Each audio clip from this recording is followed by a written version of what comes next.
Queridos irmãos e irmãs, domingo, 18º do tempo comum do ano.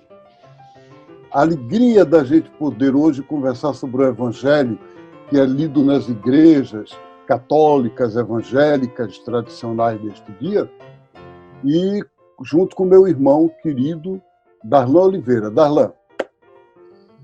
Olá, Marcelo, salve, salve a todos e todas que nos acompanham aqui no Caminhando, né? Neste 18º domingo do tempo comum, temos o Evangelho de Mateus, capítulo 14, versos de 13 ao 21. Esse episódio ficou conhecido como a multiplicação dos pães. Na pastoral popular, a gente aprende que os evangelhos não usam esta expressão. O termo usado é a repartição do pão. E esse é o ponto central do evangelho. Então, Marcelo, o que a gente pode comentar sobre isso? Eu acho, Darlan, que o comentário você já fez. É que o ponto central, você acabou de dizer, é a partilha. É o ponto central do texto, desse texto, como é o ponto central dos evangelhos todos. Eu diria até que é o ponto central do cristianismo e da vida da gente. Vou perguntar, Marcelo, para você, na sua vida, qual é a coisa mais importante? A minha resposta é partilha. Significa repartir a vida, repartir o que eu sou, viver junto com os outros, né? Então, a partilha da vida é tão importante que os evangelhos trazem para a gente 6, reparem bem, não 2, 6 versões diferentes desse mesmo acontecimento. Mateus e Marcos contam o fato 2 vezes, Lucas e João contam cada uma vez, mas são 6 versões. E significa, primeiro, que aconteceu mesmo, porque não é possível que uma coisa que não tivesse ocorrido, os evangelhos todos tivessem contado tanto. E segundo, a importância disso para os evangelhos, quer dizer, é essencial, é fundamental, né, Darlan? Com certeza. Parece que a redação dessa história, Marcelo, repete a antiga história da Bíblia que conta do maná que os hebreus receberam de Deus durante a caminhada pelo deserto. Isso está lá no livro do Êxodo, no capítulo 16. Aos hebreus que no deserto não tinha o que comer, aí Deus foi e fez chover o maná. E aí, qual a relação que a gente pode fazer entre uma história e outra? É que o Evangelho de Mateus foi escrito para cristãos de origem judaica. Então, eles tinham a Bíblia na cabeça, sempre se referiam aos textos bíblicos. E Mateus tenta mostrar que Jesus refaz os antigos milagres do povo de Deus, aquilo que Deus fez com o povo, ele agora faz para provocar em nós um êxodo permanente. Quer dizer, a gente está falando agora nesses dias de teologia da libertação, é permanente o êxodo, é permanente o trabalho de libertação. E Jesus, ele faz como antigamente o povo no deserto com Moisés, Jesus já faz tal qual isso. Ele está no deserto, aí ele reparte o pão com o povo. Então, e aí eu acho muito bonito na minha vida, quando eu entrei no mosteiro, eu fui da Fraternidade dos Irmãos de Tezê, e cada um deles tinha um anelzinho desse. Claro, esse aqui é um anel da caminhada, anel de tucum, mas eles tinham um anel de metal, que eles vieram da Europa, né? Mas o anel de metal, ele tinha uma inscrição no anel, e um dia eu fiquei curioso e perguntei, que desenho é esse, tão pequenininho aí, a gente nem vê direito? E aí o irmão me explicou, 5 pães e 2 peixes. O que é que significa isso, gente? Significa que cada um de nós é para Deus como 5 pães e 2 peixes que ele coloca à disposição do mundo, né? À disposição da multidão. Então, o maná, Darlan, no deserto, ele tinha 2 leis para receber o maná. Primeiro, não podia ser acumulado. Se uma pessoa dissesse assim, olha, eu não sei se amanhã vou receber, então eu vou guardar a porção de hoje e de amanhã.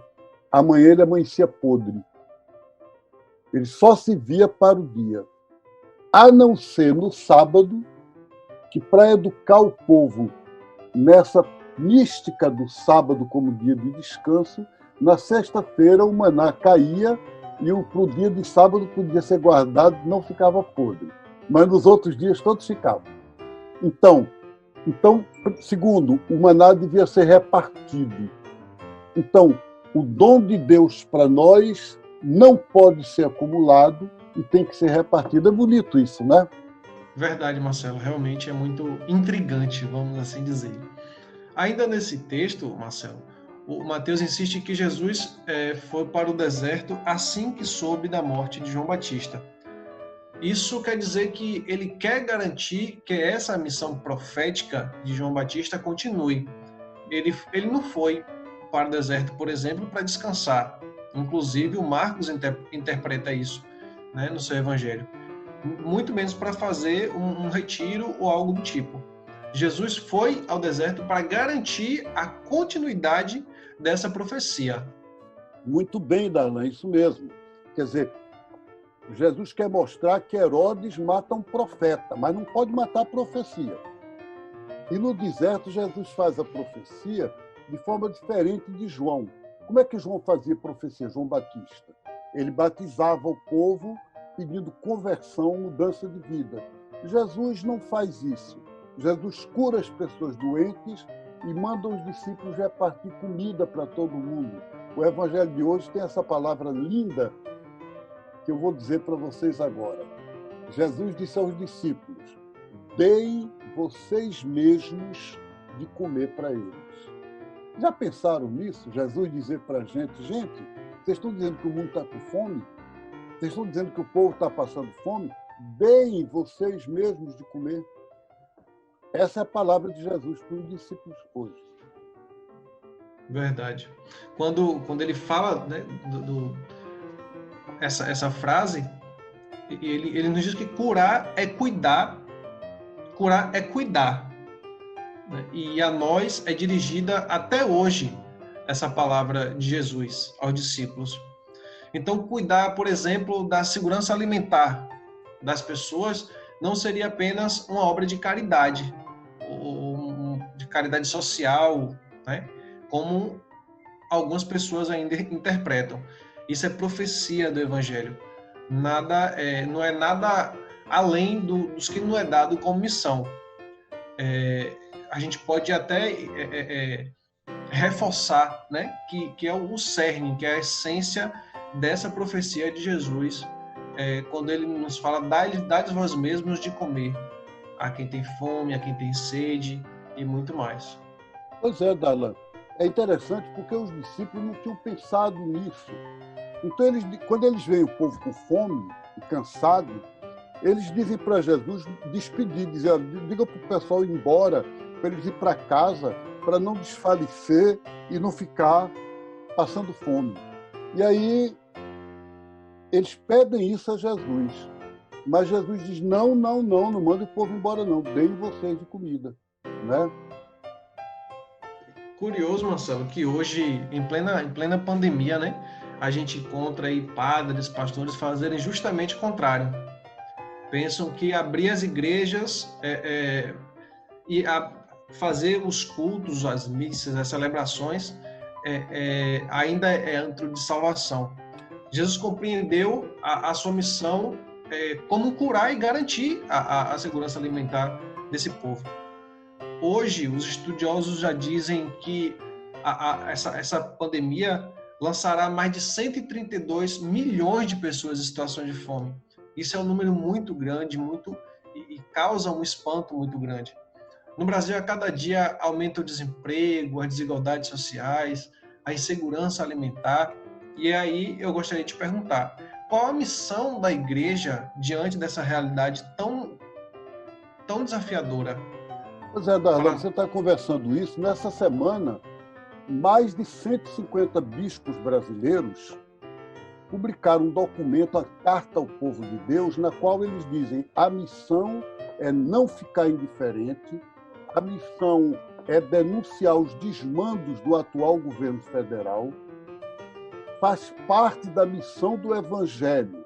Não sou eu que estou dizendo sozinho, mais de 150 bispos católicos brasileiros, então, vários arcebispos, um cardeal, está dizendo isso para nós. Quer dizer, é cuidar do povo, é defender o direito dos pobres, é denunciar tudo que está se fazendo aí contra o povo.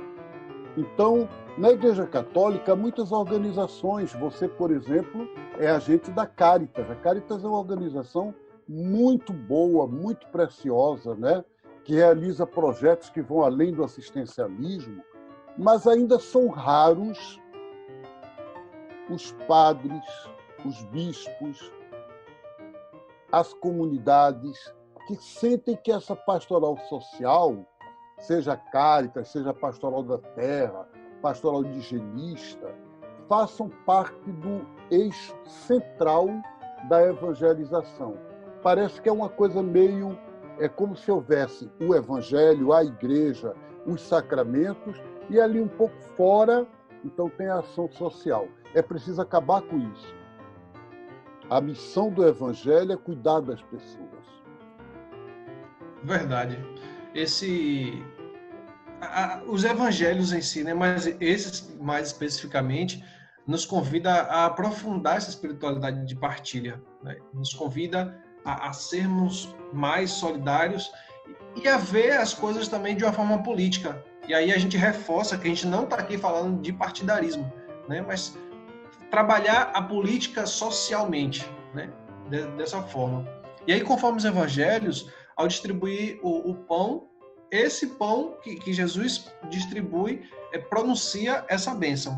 Isso liga a partilha do pão de cada dia com a Santa Ceia, com a qual Jesus nos dá a si mesmo como pão, e pão que alimenta as nossas vidas.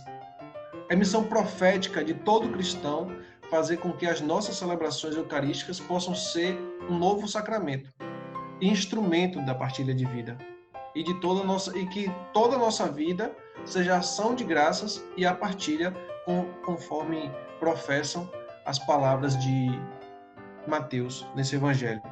E é assim que a gente encerra a nossa partilha de hoje. Um beijo no coração e até o próximo encontro. Continuamos caminhando juntos. Bom domingo ou boa semana.